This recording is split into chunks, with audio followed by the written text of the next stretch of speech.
El Papa Francisco sortea con silencio cuestionamientos directos que lo acusan de estar al tanto de abusos de menores por parte de sacerdotes y no tomar medidas correctivas.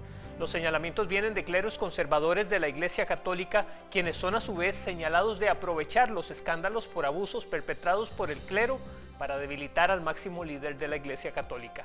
Soy Alejandro Ramírez y así iniciamos nuestro resumen semanal. Esto es Noticia Mundo. Bienvenidos.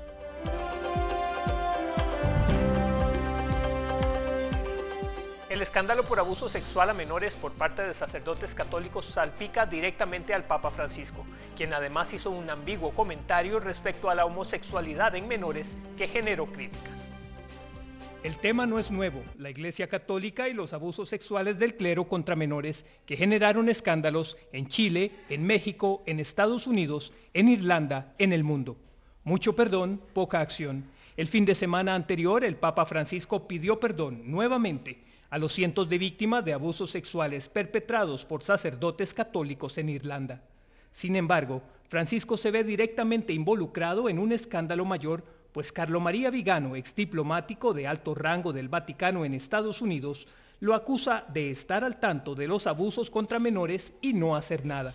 En una carta publicada justo el día en que Francisco pedía perdón en Irlanda, el exnuncio ante Washington afirmó que la jerarquía en el Vaticano era cómplice al encubrir las acusaciones de que el cardenal Theodore McCarrick había abusado sexualmente de seminaristas.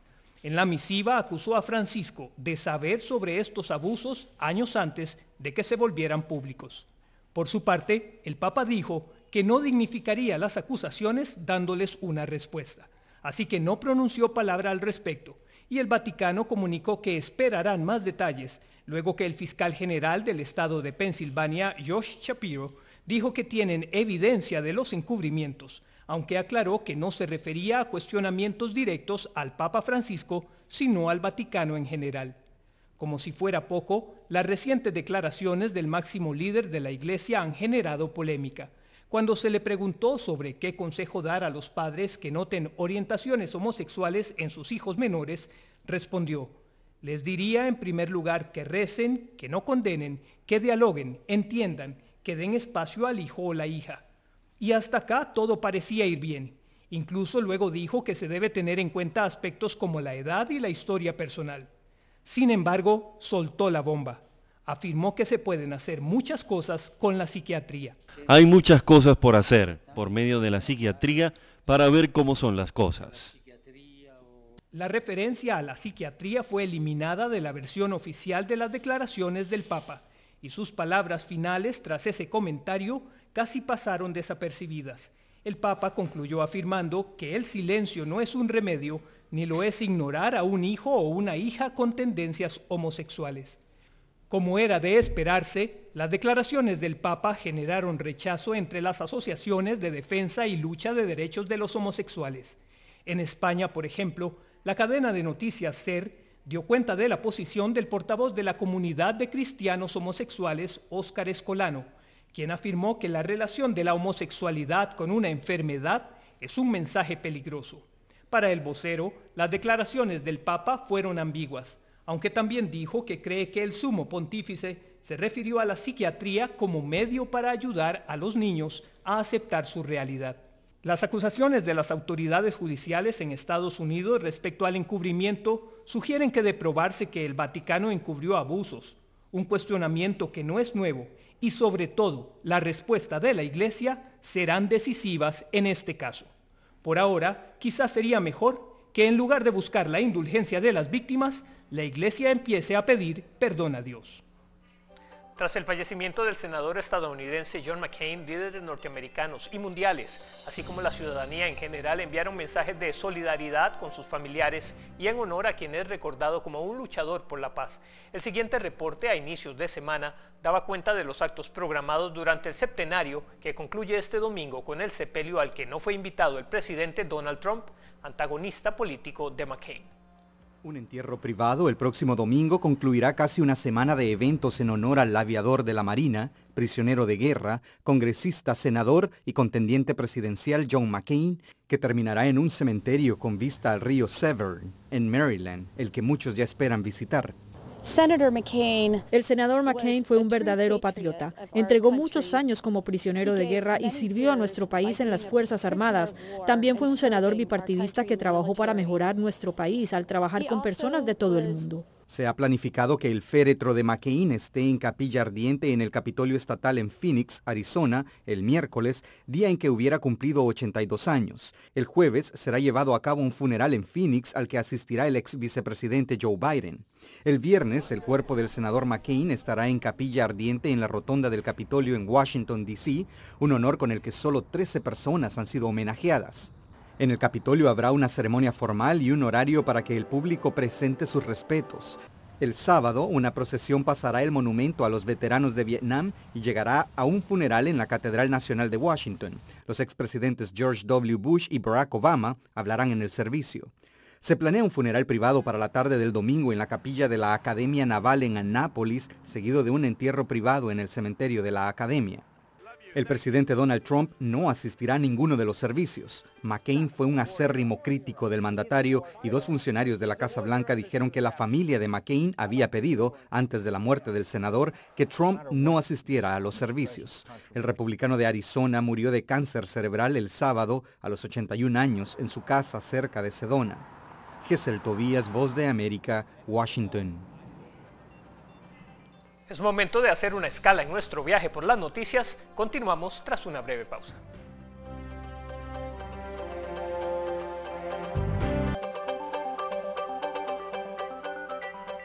El éxodo masivo de venezolanos está siendo comparado ya con la crisis migratoria del Mediterráneo que tuvo lugar en años recientes. Continuamos, es Noticia Mundo, con las noticias relacionadas a esta lamentable situación.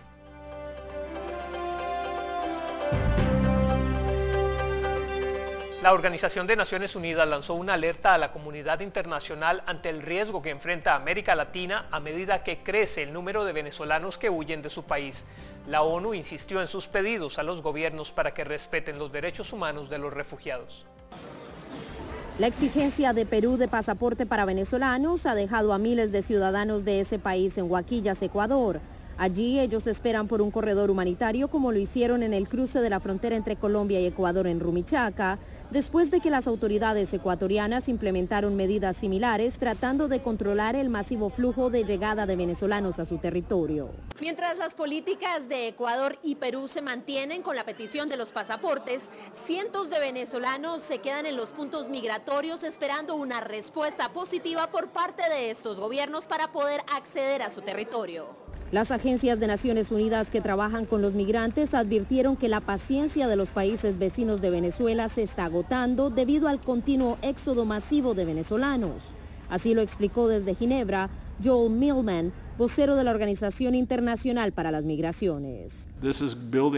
Esto se está convirtiendo en un momento de crisis que hemos visto en otras partes del mundo, particularmente en el Mediterráneo.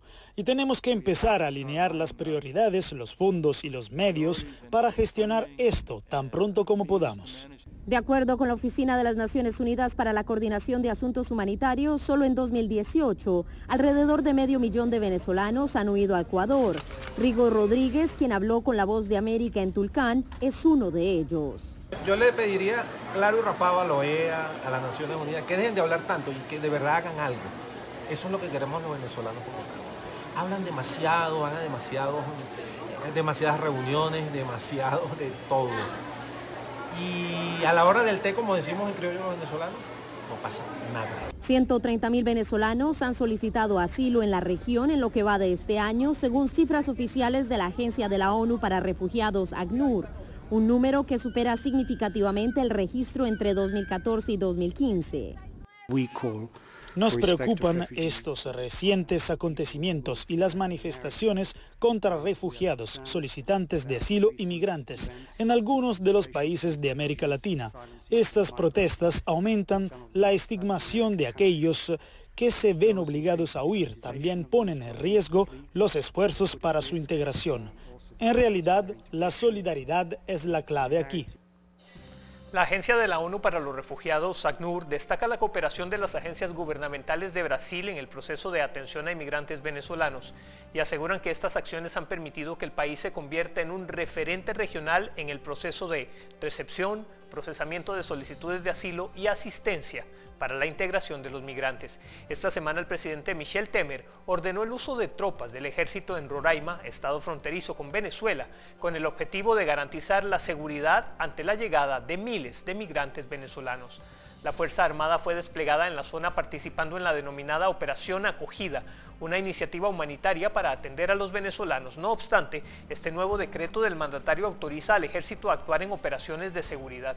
El decreto entró en vigencia el 29 de agosto y se mantendrá hasta el 12 de septiembre. El mandatario aseguró que con esta medida pretende garantizar la seguridad de los brasileños y los venezolanos en la zona, así como, cito, minimizar los impactos del desastre humanitario resultado de las pésimas condiciones de vida al que está sometido el pueblo venezolano.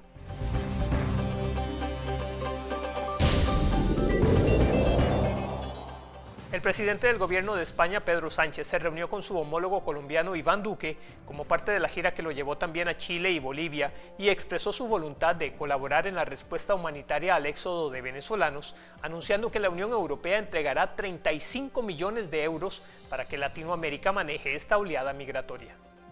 En relación con Venezuela, debo decirles que el gobierno de España expresa su solidaridad con el pueblo colombiano.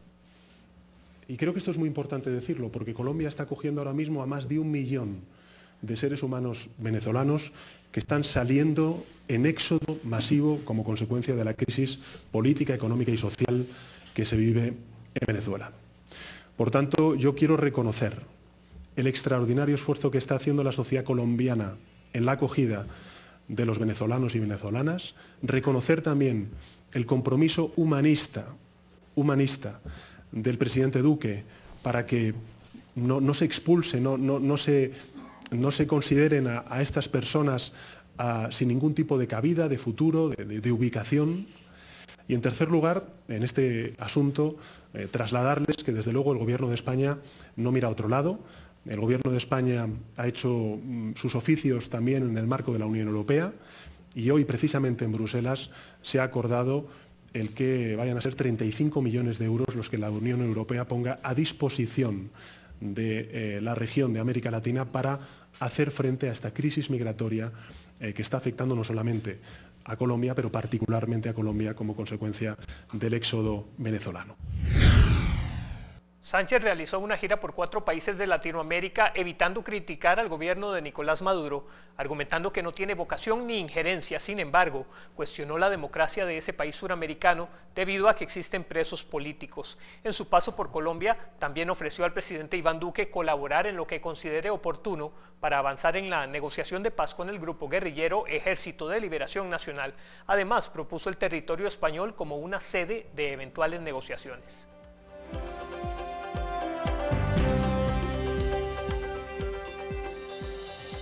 En un tema relacionado, Colombia anunció que dejará la Unión de Naciones Suramericanas, conocida como UNASUR, dentro de los próximos 6 meses, pues considera que el bloque ha mantenido silencio y complicidad con el gobierno de Nicolás Maduro en Venezuela.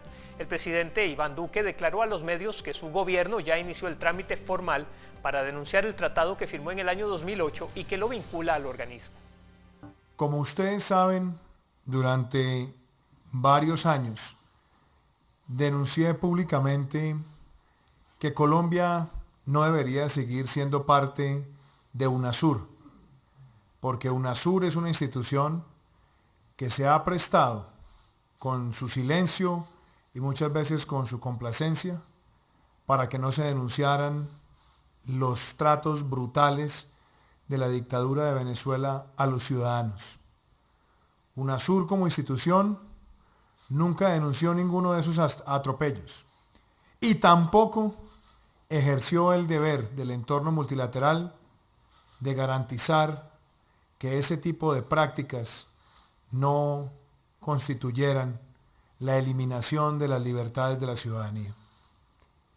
UNASUR es una institución que fue creada para fracturar el sistema interamericano, una institución que sirvió de comodín para los propósitos de una dictadura.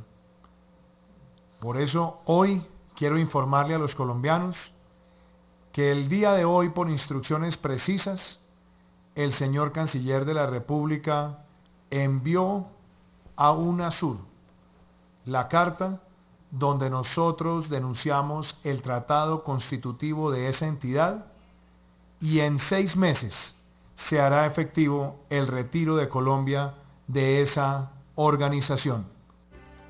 Tras meses de negociaciones, Estados Unidos y México lograron un acuerdo comercial que busca sustituir el Tratado de Libre Comercio que en conjunto negociaron con Canadá y que fue criticado por el presidente Trump, quien impulsó buscar un nuevo trato. Volvemos con esta información tras una breve pausa.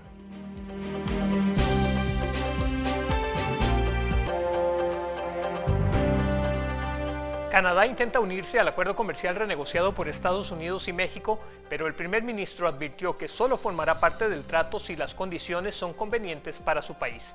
Continuamos.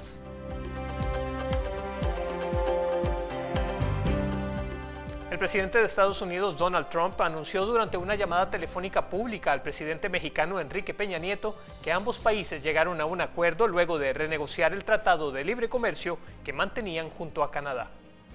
A Estados Unidos y México les ha llevado más de un año alcanzar un acuerdo comercial. Voy a acabar con el acuerdo actual para asumir este nuevo y empezaremos a negociar con Canadá relativamente pronto. Con Canadá al margen, el presidente Donald Trump anunció sus intenciones de poner fin al actual Tratado de Libre Comercio de América del Norte para centrarse en los compromisos alcanzados con su vecino del sur. Desde el altavoz del teléfono del despacho oval de la Casa Blanca, el mandatario mexicano Enrique Peña Nieto expresó agrado por el momento.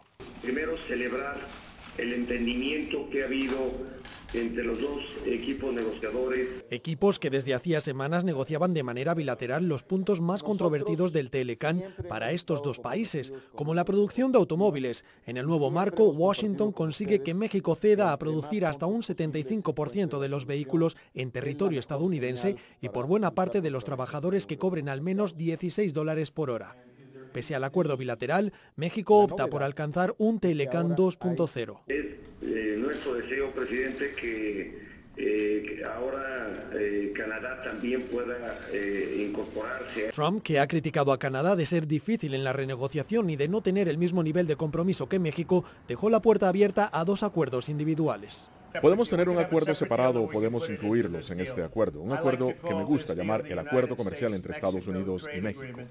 El presidente tampoco dudó en ejercer presión al vecino del norte con nuevos gravámenes. Francamente creo que lo más fácil que podemos hacer con Canadá es imponer aranceles a sus vehículos. Es mucho dinero, una negociación simple que podemos hacer en un día y que nos daría mucho dinero al día siguiente. Donald Trump se enfunda así una aparente victoria y reitera su rechazo al TLCAN original. Fricio Segovia, Voz de América, Washington. Tras el anuncio de este acuerdo comercial preliminar entre Estados Unidos y México para renegociar el Tratado de Libre Comercio de América del Norte, la delegación negociadora de Canadá llegó a Washington para retomar su discusión, con la advertencia, como mencionamos, de parte de su primer ministro Justin Trudeau, de que solo aceptará un nuevo acuerdo si es bueno para su país. Después de que Donald Trump pronunciara este nombre, el acuerdo comercial entre Estados Unidos y México, y de que el presidente saliente mexicano Enrique Peña Nieto lo corroborara, hemos llegado a un entendimiento. Todos los ojos están puestos en Canadá. El socio del norte se queda fuera del acuerdo preliminar y saltan las alarmas. La ministra de Exteriores canadiense, Chrystia Freeland, acortó su viaje a Europa para volver este martes a Washington y retomar la renegociación del Tratado de Libre Comercio de América del Norte, un pacto que mantiene con Estados Unidos y México y que tras más de 25 años vigente peligra. Pero para Duncan Wood del Mexican Institute no es Canadá quien se encuentra bajo mayor presión, sino el mismo Donald Trump. Pero hasta que Canadá firme este acuerdo, él no puede decir que ha tenido éxito. Para el secretario del Tesoro estadounidense Steven Mnuchin, el pacto bilateral con México, que aún requeriría la aprobación del Congreso, es un paso positivo. Recordemos que habrá más comercio como resultado de este acuerdo. Pero Wood opina que el fin del TLCAN afectaría negativamente a los flujos comerciales de la región. Los flujos comerciales entre los 3 países van a disminuir, pero mucho más importante es que la competitividad de los 3 países se va a dañar. En este sentido, vamos a ver más importaciones de otros lugares del mundo como Asia, sobre todo de China y también de Europa. La firma a 3 bandas de un TLCAN renovado además ayudaría a hacer frente al principal competidor comercial de Estados Unidos. La competitividad de los productores en la región de América del Norte se puede avanzar y realmente pueden competir contra las importaciones de China. Por ahora la clave la tienen Canadá y la voluntad de Donald Trump, que inició hace ya más de un año la renegociación del acuerdo tripartito. Bricio Segovia, Voz de América, Washington. En Puerto Rico, el presidente del opositor Partido Popular Democrático, Héctor Ferrer, solicitó a la Comisión de Derechos Civiles que evalúe la gestión del gobierno ante la catástrofe causada por el huracán María. El político denunció que el gobierno de la isla violó los derechos humanos de los puertorriqueños. Ferrer detalló que solicitó una investigación sobre la política pública, las prácticas y protocolos gubernamentales, así como el incumplimiento del gobierno, que dieron base a que no se alertara a tiempo a todas las agencias gubernamentales, estatales y federales, ni a la prensa del país, ni a la ciudadanía en general, de la catástrofe provocada por María y el trágico aumento en muertes en Puerto Rico. En la solicitud, Ferrer hizo un recuento detallado sobre algunos acontecimientos tras el paso del huracán María y mencionó que para el 3 de octubre, a la llegada del presidente de los Estados Unidos a la isla, se reportaron solo 16 fallecidos y tras la partida de este se elevó el número a 34 para finalmente alcanzar solo la cifra de 64 víctimas mortales en reporte. Estos cuestionamientos se dieron luego de que el gobernador de Puerto Rico, Ricardo Rosselló, reconoció esta semana que la cifra de muertos a causa del huracán María no fue de 64 como se anunció en un principio, sino de 2.975 fallecidos, cifra basada en un estudio de la Universidad George Washington. Rosselló reconoció que hubo errores para enfrentar la tragedia y se comprometió a convertir la isla en un modelo de gestión ante ciclones. Con esta información se puso fin a meses de incertidumbre por la cantidad de fallecidos tras el histórico ciclón que arrasó la isla en septiembre de 2017. El gobernador rechazó cualquier insinuación de que el manejo de la cifra de muertos fuera por la visita a Puerto Rico del presidente Donald Trump o que se modificara por motivos políticos.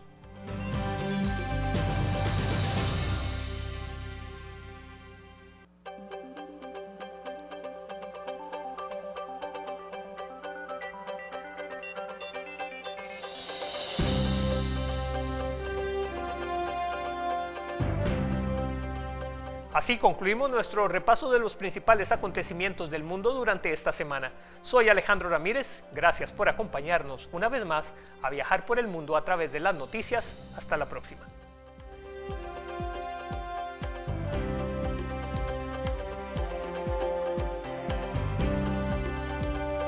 Alejandro Ramírez cuida su apariencia personal y se relaja en The Clubhouse, The Real Men's Club.